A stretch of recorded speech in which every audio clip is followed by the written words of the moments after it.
There's a tendency to view the Progressive Era as good and the Gilded Age as bad, but that is a mistake. It's like viewing the government as good or bad, or business as good or bad.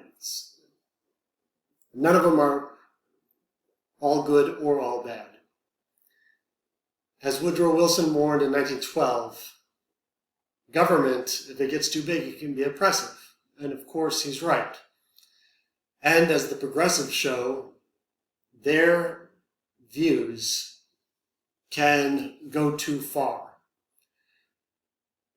Progressives will show that they will go too far. They will be excessive in their belief that it is okay to use the government to advance society based on science and experts.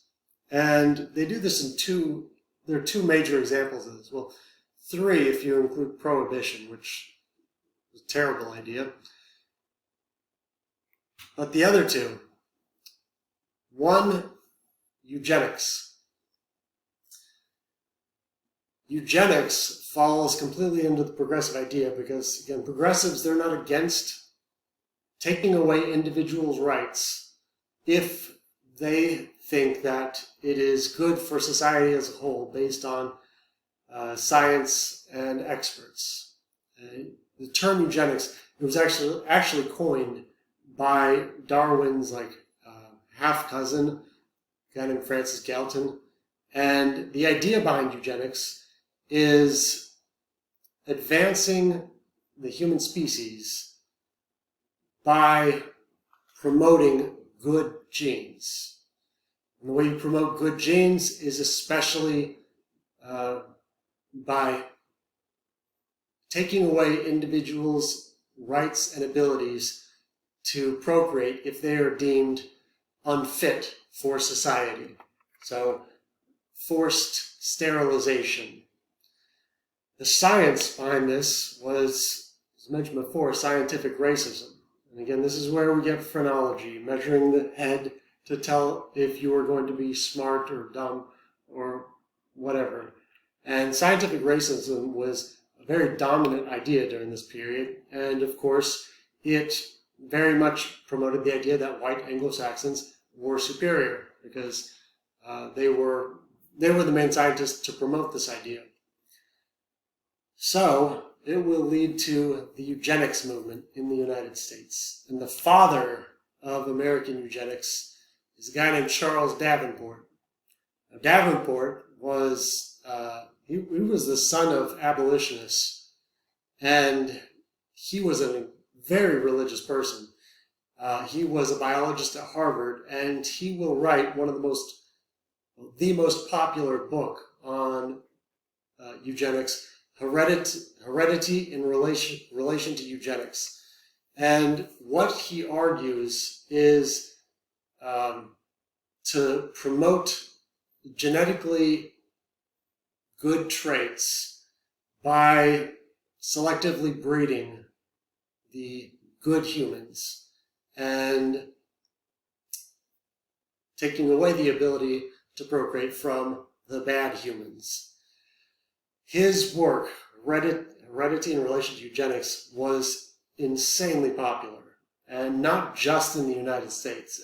It became a standard textbook in a lot of biology departments, not just in the United States, but all over the world.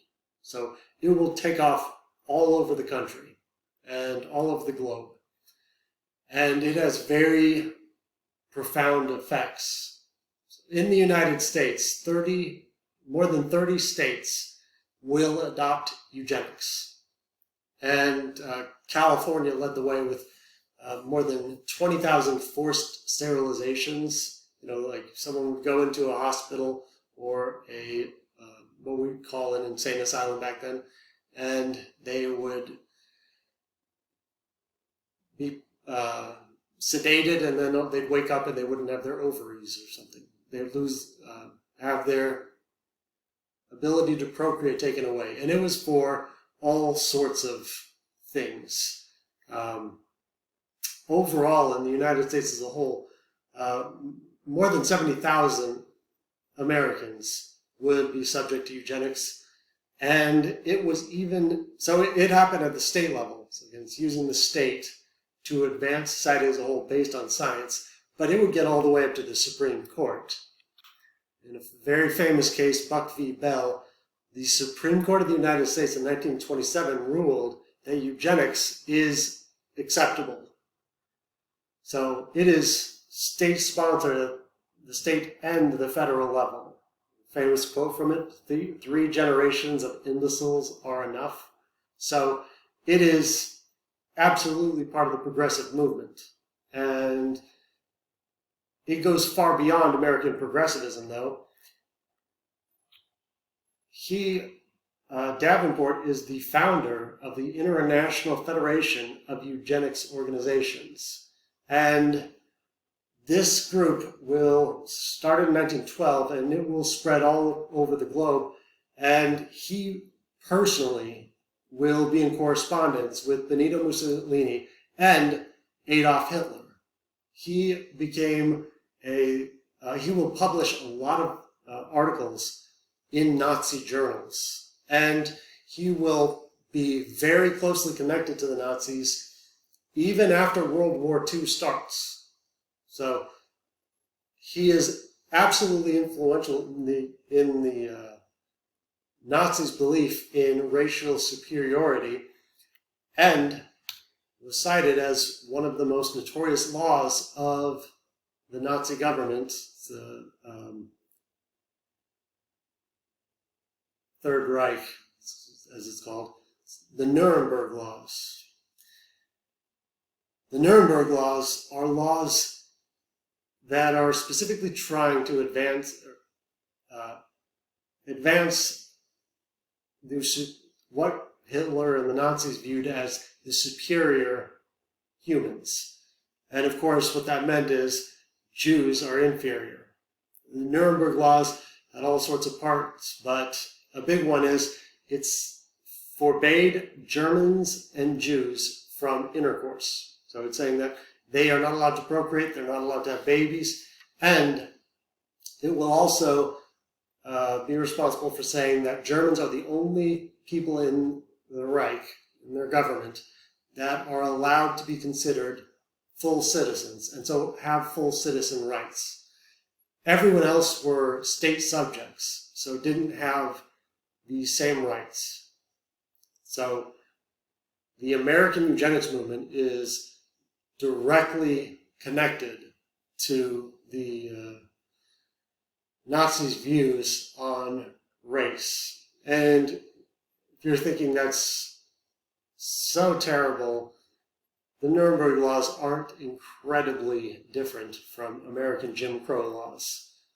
It's not until the 1970s that, in a famous case we'll talk about later, Loving v. Virginia, that interracial marriage is allowed in all the states. So eugenics, it will be a major part of the United States, and it is a huge, it is because of the progressive movement. The only reason the United States turned away from eugenics was because of Nazism. It's one thing that you got to give Hitler and the Nazis credit for is they made being racist openly seem less, quote-unquote, cool. Throughout most of U.S. history, people were just openly racist. And it's not just an American thing, that's throughout the world. Racism, open racism is just a very commonplace thing, but eugenics was considered completely acceptable until after you follow it to your logical conclusion and then you get the Holocaust. So that is one big example of how the progressives went too far in their views. Second major example, Jim Crow.